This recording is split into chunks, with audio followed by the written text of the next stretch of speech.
अरे ठीक बा करब वैसन कर बात नहीं के प्यार करब। हम कुछ नहीं के जानत हमरा से शादी कब करत है? शादी बियाह करब हो ऐसन आज कोनो बात। हमरा से शादी कर ली ना। ठीक बा I love you I love you I love you I love you too. केना भाई केवन बेरा हो गल तोरा कहीं देखे समझ में आवा कितना नीक लागत रहल ए रानी के कथा होली में जोड़ी हमरा नहीं हां है बेटी भी हो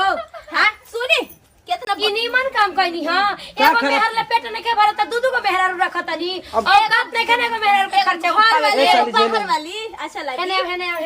हेने ई ठीक कहत ले हमर पतोहिया लेकिन हम सोचत रहे कि चलो जीजा साली में के करना प्यार होखेला लेकिन हम ना जानत कि मर्द मेहरारू के हिनके रिश्ता बाटे बैठनी है कि तनी सेम देखी फरल बाकी ना आ ए बार सोचे नहीं कि तनी खूब सगर टमाटर आए थू डलवा के बैगन आ सेम का सब्जी बनावे में तो दू रोटी अधिका खाए त का जाने काहे मोल फूलवे कर झोरा ताटे ई भौजी हमरा से देख के काहे जले लगे?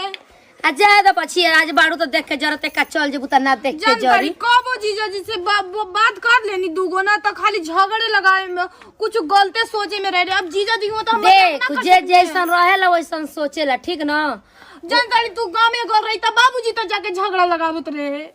बाबूजी उरुए हवन आ ज्यादा न खन बाबूजी चल गलन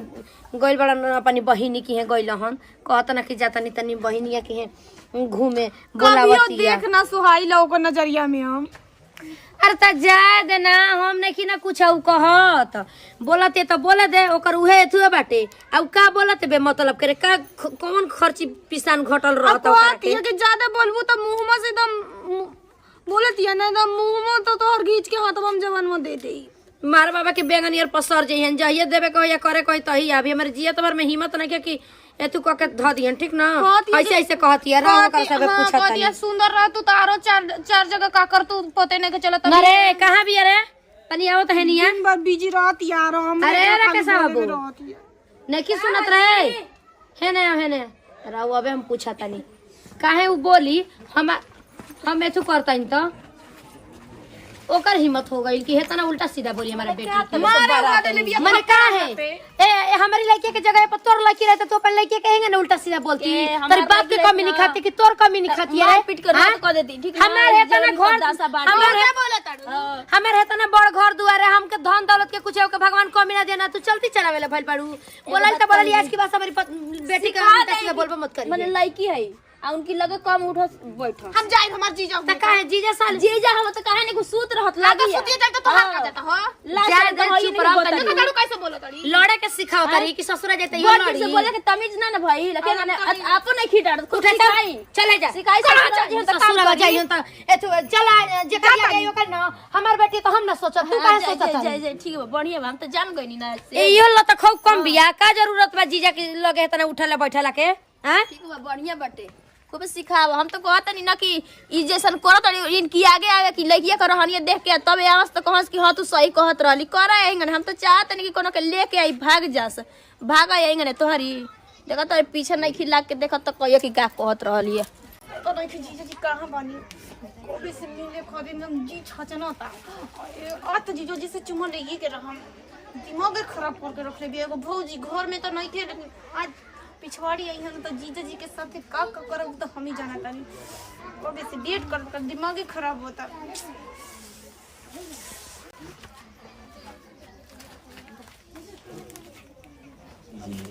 ऐसे रहुआ आवत नहीं ना जीजा जी के डराइयो कोई कि क्या हो गइल पिछवाड़ से लेट नान कहनी हां लेट ना कोई नहीं 10 मिनट लेट बानी चा 10 मिनट लेट बानी। अच्छा ठीक बा काहे खातिर बोलौलू ई बताओ हमरा के बच्चे मैदान में पिटवैबू का हमरा के डायरेक्टे कहत रही कि चुमा दो ना जीजा जी त का करी अरे अरे हां धीरे बोला भौजी जानत हो कितना जरेले तो त का करी भौजी से डर के जियल छोड़ दी का ना जियल मत छोड़ा प्यार कर लेकिन डर बनल रही ना जिया हैं भाड़ में जाए दुनियादारी हम के तरह से चुमा चाहिए त चाहिए तू कैसन बात करत हो यार कैसन ना करत तनी जे बोलत तनी चुपचाप सुनी ना त देखो तू आज बदलल लागत तड़ू आज का हो गइल बता जिया का हो गइल बा इतना भूला बन तनी लगता है कुछ नहीं के जानो देखा साली जी ई सब ठीक है आज काहे तोहार मूड सनकल बटे साली जी जिया आज मूड संकल बना यानी तार संगे रात बितावल चाहता। बाप रे बाप, हम तो सोचले ना रहे कि साली जी इतना खुश होई हम, इतना हमसे प्यार करी हम। त करो ई खुश ना रही त ना रोवे के नहीं के हीने आई दूर दूर का भगतनी का के साली भूले जातानी का जीजा जी मौगे बानी का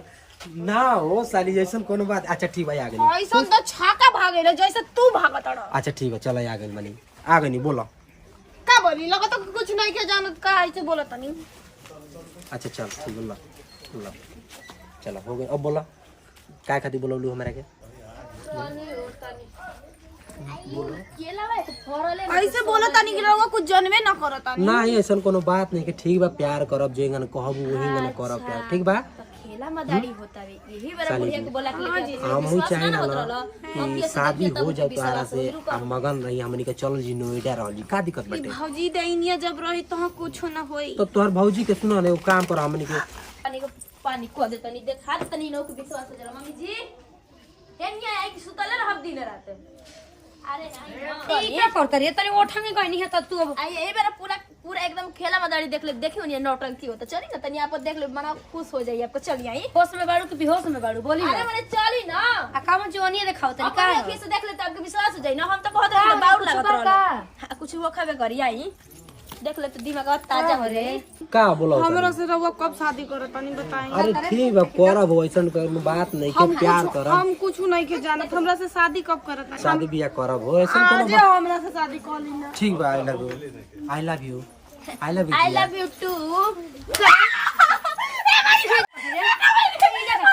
केरा भाई केवन बेरा हो गल तोरा कहीं नहीं समझ में आवा कितना नीक लागत रहल ए रानी के कथा होली में जोड़ी हमरा नहीं हां है बेटी भी हो हां सुनी कितना ई नीमन काम कइनी हां एगो मेहर ले पेट ने के भरत दूधू को मेहरारू रखतनी औकात नहीं खाने को मेहरारू के खर्चा घर वाली चली बाहर वाली अच्छा लगी हेने ई ठीक कहत ले हमर पतोहिया लेकिन हम सोचत रहे कि चलो जीजा साली में के करना प्यार होखेला लेकिन हम ना जानत ना कि मर्द मेहरारू के हिन के रिश्ता बाटे बाप हो प्यार करेली ना कितना बहिन मर्द निक लागल हो बढ़िया तो लागत है अरे पर बियाह करे के रहल त कह देले रहती कि हां रे बुढ़िया हमर बियाह शादी कर दे। अब हम चलो तनी मिठाई बाटे गांव में गनी जाइए पाऊ जाई रोड़ा के त दामादो कहे में हमर शरम आवत आटे का है विश्वास ना होत देखी रहल रवा कुछ मत बोल देखी टच नहीं की कइले देखी माफ कर दी हमरा के टच का कहला रे देखी माने छुअल देखी देखी कुछ नहीं की कइले गलती नहीं की कइले बोली साली जी शरम आवत आटे कि सास से कौन शब्द बोला तनी हां कितना बढ़िया लागत हो आज लड़की हमर जानी त बताओ अपन जान दे दे त मारे ठीक लागी ना खुश हो जाइए कि नगदे एगो हमर का कहला कि बहिन अगल घर में काम धंधा करे खातिर सच में कहत नहीं कि जेने गोड़े हाथ आइल बनी वही गोड़े हाथ निकल जाए ठीक ना ए माई जी आ एकरा का हम जी बोलत तनी तबे सरे हमरो दिमाग पगलैले बा का रे हाय दामाद हम नतिया का बेटा रे करे 4 दिन रहे तक तो गला भागला कि हमारी घर से अरे जाइए कि मैं उठा के चल जाइए आइए मत सुतुनी मुंह लगले आइए मत आ नतिया ओकरो लेकिन भाई लगी जैसन करत रहलू औसन अगवे आगे हम कहत रहनी आ कि आज ना त काल तारी आगे जरूर आई है हम बढ़िया भइला एक तरफ से कबाहट घर को हट गइल पूरा कबाड़ा भगवान जी बढ़िया